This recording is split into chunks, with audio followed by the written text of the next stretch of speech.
Chapter 2 The Flower of Utah. This is not the place to commemorate the trials and privations endured by the immigrant Mormons before they came to their final haven. From the shores of the Mississippi to the western slopes of the Rocky Mountains, they had struggled on with a constancy almost unparalleled in history. The savage man and the savage beast, hunger, thirst, fatigue, and disease, every impediment which nature could place in the way, had all been overcome with Anglo-Saxon tenacity. Yet the long journey and the accumulated terrors had shaken the hearts of the stoutest amongst them. There was not one who did not sink upon his knees in heartfelt prayer when they saw the broad valley of Utah bathed in the sunlight beneath them, and learned from the lips of their leader that this was to be the promised land, and that these virgin acres were to be theirs for evermore. Young speedily proved himself to be a skilful administrator as well as a resolute chief. Maps were drawn and charts prepared, in which the future city was sketched out. All around, farms were apportioned and allotted in proportion to the standing of each individual. The tradesman was put to his trade, and the artisan to his calling. In the town, streets and squares sprang up as if by magic. In the country there was draining and hedging, planting and clearing, until the next summer saw the whole country golden with the wheat crop. Everything prospered in the strange settlement. Above all, the great temple which they had erected in the centre of the city grew ever taller and larger. From the first blush of dawn until the closing of the twilight, the clatter of the hammer and the rasp of the saw were never absent from the monument which the immigrants erected to him who had led them safe through many dangers. The two castaways, John Ferier and the little girl, who had shared his fortunes and had been adopted as his daughter, accompanied the Mormons to the end of their great pilgrimage. Little Lucy Ferrier was borne along pleasantly enough in Elder Stangerson's wagon, a retreat which she shared with the Mormon's 3 wives and with his son, a headstrong, forward boy of 12. Having rallied with the elasticity of childhood from the shock caused by her mother's death, she soon became a pet with the women, and reconciled herself to this new life in her moving, canvas-covered home.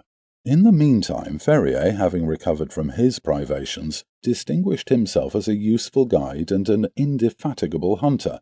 So rapidly did he gain the esteem of his new companions that when they reached the end of their wanderings, it was unanimously agreed that he should be provided with as large and as fertile a tract of land as any of the settlers, with the exception of Young himself, and of Stangerson, Kemble, Johnston, and Drebber, who were the 4 principal elders. On the farm thus acquired, John Ferrier built himself a substantial log-house, which received so many additions in succeeding years that it grew into a roomy villa.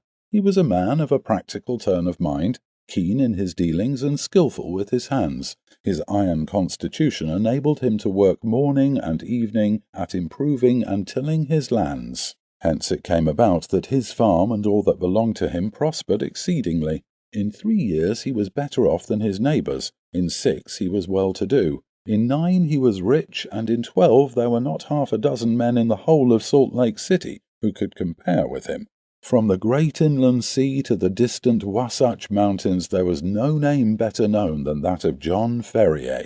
There was one way, and only one, in which he offended the susceptibilities of his co-religionists. No argument or persuasion could ever induce him to set up a female establishment after the manner of his companions. He never gave reasons for this persistent refusal, but contented himself by resolutely and inflexibly adhering to his determination.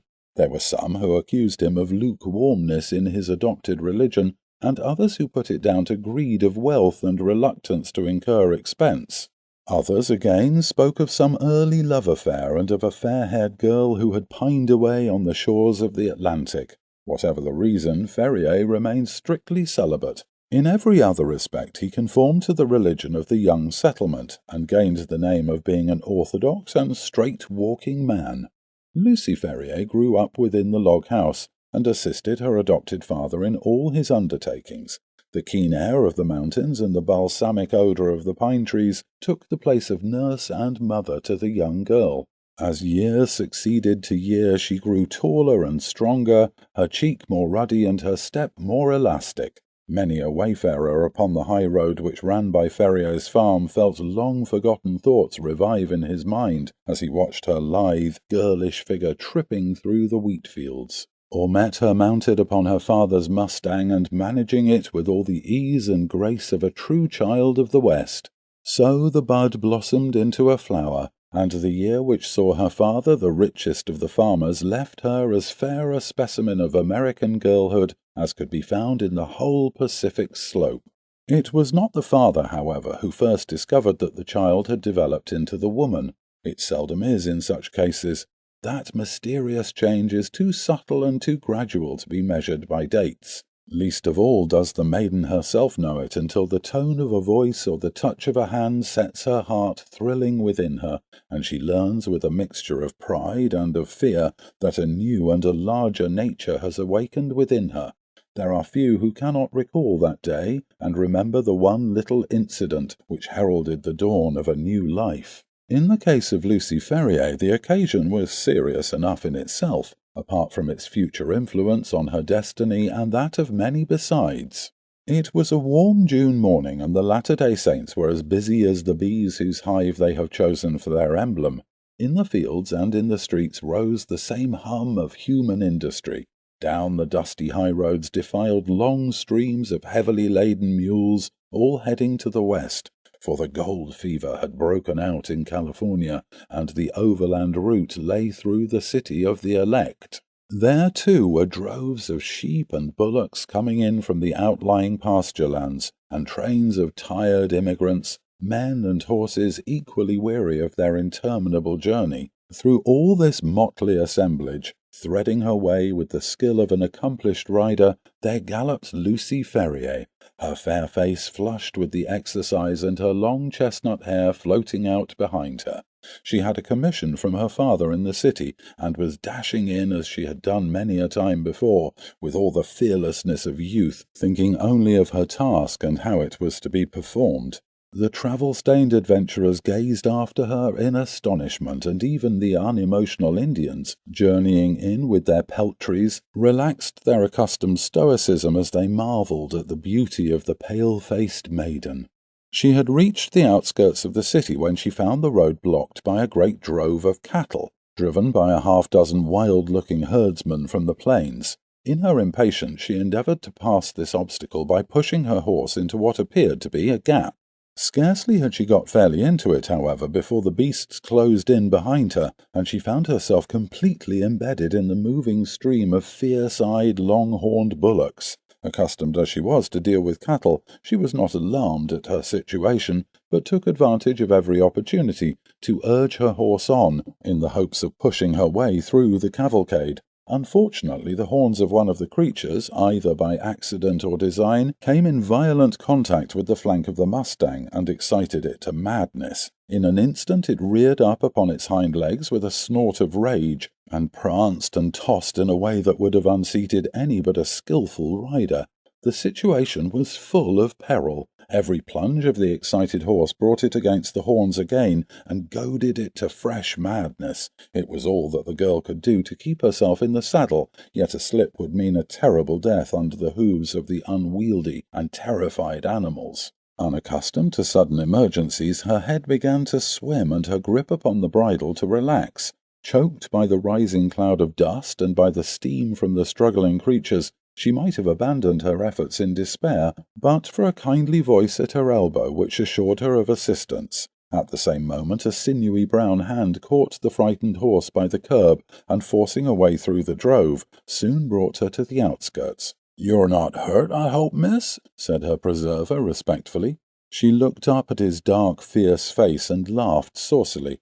"I'm awfully frightened," she said naively. "Whoever would have thought that Poncho would have been so scared by a lot of cows?" "Thank God you kept your seat," said the other earnestly. He was a tall, savage-looking young fellow, mounted on a powerful roan horse and clad in the rough dress of a hunter, with a long rifle slung over his shoulders. "I guess you are the daughter of John Ferier," he remarked. "I saw you ride down from his house. When you see him, ask him if he remembers the Jefferson Hopes of St. Louis. If he's the same Fer'ye, my father and he were pretty thick. "Hadn't you better come and ask yourself?" she asked demurely.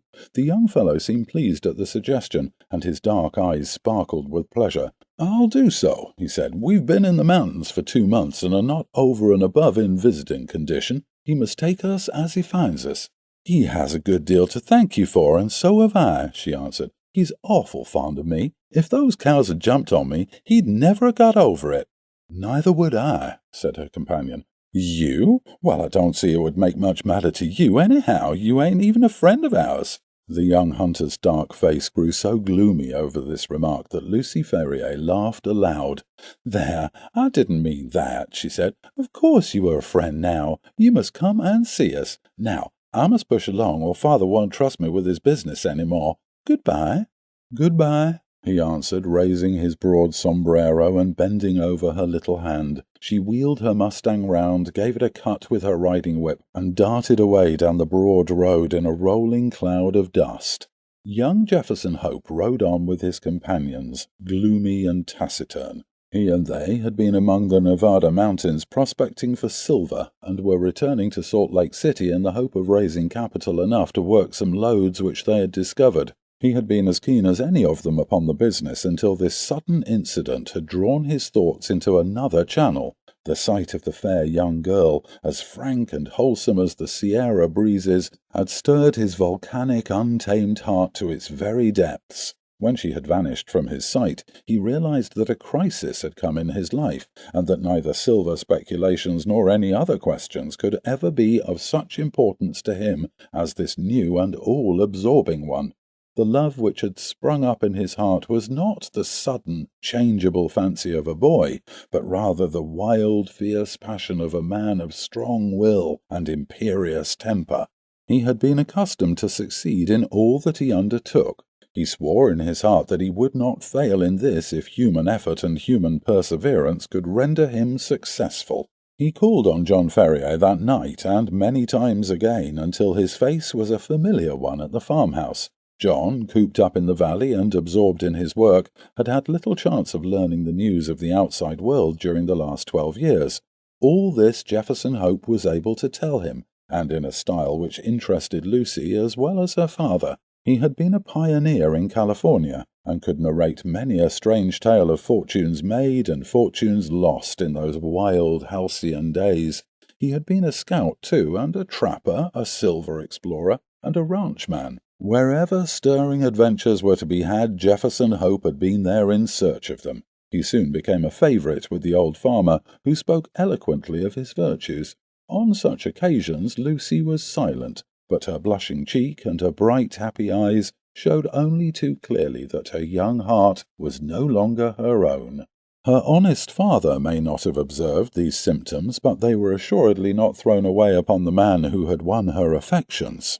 One summer evening he came galloping down the road and pulled up at the gate. She was at the doorway and came down to meet him. He threw the bridle over the fence and strode up the pathway.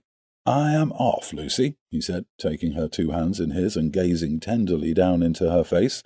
"I won't ask you to come with me now, but will you be ready to come when I'm here again?" "And when will that be?" she asked, blushing and laughing. "A couple of months at the outside." "I will come and claim you then, my darling. There is no one who can stand between us." "And how about father?" she asked. "He has given his consent, provided we get these mines working all right. I have no fear on that head." "Oh, well, of course, if you and father have arranged it all, there's no more to be said," she whispered, with her cheek against his broad breast. "Thank God," he said, hoarsely, stooping and kissing her.